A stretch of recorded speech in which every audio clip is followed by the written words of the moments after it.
What's going on, y'all? It's Combo Breaker 99. I am back with another video. All right, y'all. Shout out to Gordon Morris. He actually asked me to do this video. He wanted to know my thoughts on this upcoming boxing match, women's boxing match. It's going down, as y'all know, September 4th. Katie Taylor is set to defend her undisputed crown at lightweight against Jennifer Hahn. And I was going to watch this fight anyway, but Gordon Morris, he just wanted to know what I thought of the fight and how I see the fight going and who I think is going to win the fight. So I said, all right, I'll go ahead and do a quick breakdown prediction for it. I had to go back and look at some of Jennifer Hahn's fights. I've seen Jennifer Hahn before, early on in her career, because she's been around since like 2008, 2009. And so I was familiar with her, but I had to go back and actually look at some more of her recent fights, the past year, or the current year, just to see what she's looking like now, because I want to say she's like 38 years old now. But as y'all know, Katie Taylor, I've been watching her the majority of her career. She's been around like 5 years, 5-6 years. And, I've pretty much seen the majority of her fights. And I will say this, Katie Taylor, she's seen as one of the best fighters in the world in women's boxing. Some people will argue that she's number one pound for pound. Of course, I disagree with that. I think Claressa Shields is number one pound for pound. From there, you could argue that Amanda Serrano is number two. She's a multi-division world champion as well. Seven weight classes for Amanda Serrano. And, she's a unified champion in featherweight right now, trying to look to become undisputed in her second weight class. So, Amanda Serrano, you got to give her a lot of credit there as well. She could be argued as number two from there. But I'm not knocking Katie Taylor, though. Katie Taylor is definitely a talented fighter. She's a smart fighter. She shows a lot of skill in there.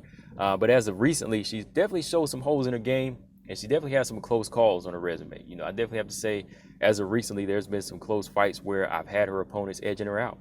Christina Medusa was a close fight. Delphine Persoon, the first fight, I had Delphine Persoon winning that fight. So she definitely has some holes in her game where I've seen, some of these fighters just really take it to her. So when I see Katie Taylor, I see a very talented fighter, but I just don't see her as being as dominant as Serrano or Shields.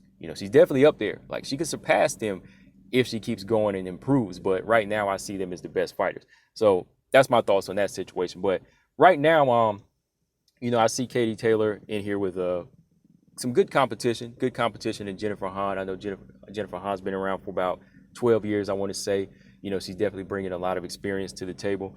Just matching these two fighters up, they're pretty much equal. Katie Taylor, she's 18-0, 6 finishes, 5'5". Her reach is 66 inches. 5-year experience. Jennifer Hahn, she's 18-3 with 1 draw. Only 1 knockout though. Only 1 knockout. So we could kind of see that as like maybe a gift and a curse going into this fight.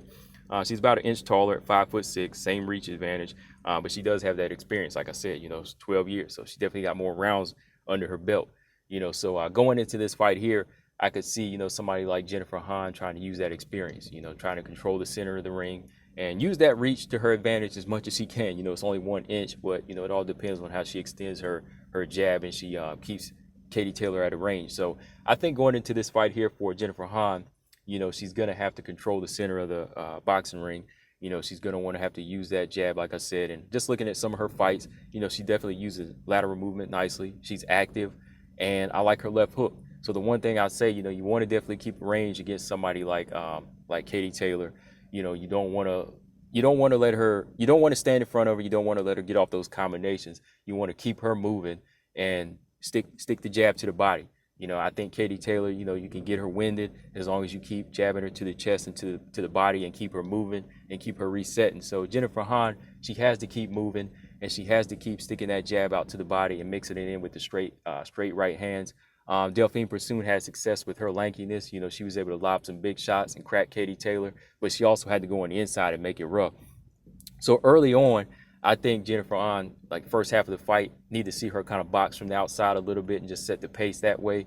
Go to the body early on and take away the legs of Katie Taylor, and then turn it on and start being rough and rugged in that second half. And I think she could do that because she has more rounds under her belt. Like I said, only 1 KO, only 1 stoppage finish on her resume. So she is a boxer that has the legs to go as many rounds as she needs. So I think Jennifer Hahn needs to really box first and then make it rough in the second half from maybe round 4 on to round 10.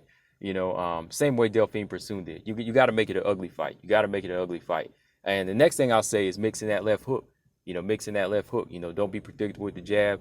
I've seen Jennifer Hahn's left hook to the body and to the head, when she dips out at the angle. It's money.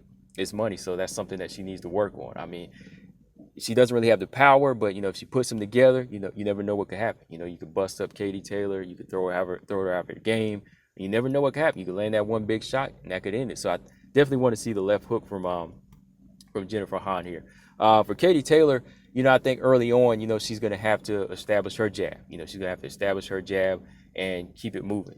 Keep it moving, keep it awkward like she does, and just set the pace. Set the pace, stay away from the inside, and just box from the outside and keep it moving. Keep using her lateral movement as well and be first. Katie Taylor has to be first in this fight. She can't let Jennifer Hahn set the pace. That's how I seen like Delphine Persoon just kind of throw off an awkward rhythm. Same with Christina Medusa. They threw that awkward rhythm off on Katie Taylor, and it threw her out of her boxing game. Of course she made some adjustments in there, but it would throw her out of her game, and she wasn't able to get off the same boxing match. She was getting roughed up, getting the elbow in the neck, and she was breathing hard by the fifth round. So in this fight, Katie Taylor, she has to be first. Fight in spurts, be in and out with combinations, and just stay on the outside. Stay on the outside and get the timing down of Jennifer Hahn. But as far as I see this fight going, I could see this being as another one of those competitive fights for Katie Taylor, where it's going to go to a close competitive decision. I could see Jennifer Hahn giving her trouble early on. And maybe in that second half, like I said, Jennifer Hahn, she's looking to upset Katie Taylor. So to do that, she's going to have to go all out, same way Delphine Persoon, but do that times 10, because Jennifer Hahn is not going to win a close decision. I can tell you that right now. She's not going to win a close decision going into this fight, and she doesn't have the power. So factoring those two things in, I'm going to have to go with Katie Taylor in this fight. I think as long as Katie Taylor stays on the outside and uses her combinations and she sets the pace, with her feints, she uses that slick head movement, and she continues to put the jab in Jennifer Hahn's face, and she keeps her work rate higher, even up to like 6 or 7. I could see her taking the fight from there. I could just see her winning the fight. Because I don't see Jennifer Hahn winning a decision here. I just don't. Especially whenever you've seen in the past with Delphine Persoon and fighters like that, they're not able to get the win over somebody like Katie Taylor. So I do see Katie Taylor edging this fight out. If not a unanimous decision, it'll probably be a split decision, but probably be unanimous here whenever she gets into a rhythm, because I think that Katie Taylor has faced tougher competition in her 18 fights. And over the past few years, I think Jennifer Hahn, her competition hasn't been up to this level. This is a big step up for her. It's definitely a big step up for her, compared to some of her previous fights. So yeah, I'm going to go with Katie Taylor here by decision. Let me know what y'all think in the comment section, guys. Let me know what you think. Gordon Morris, Combo Breaker 99. I'm out. Subscribe. Peace.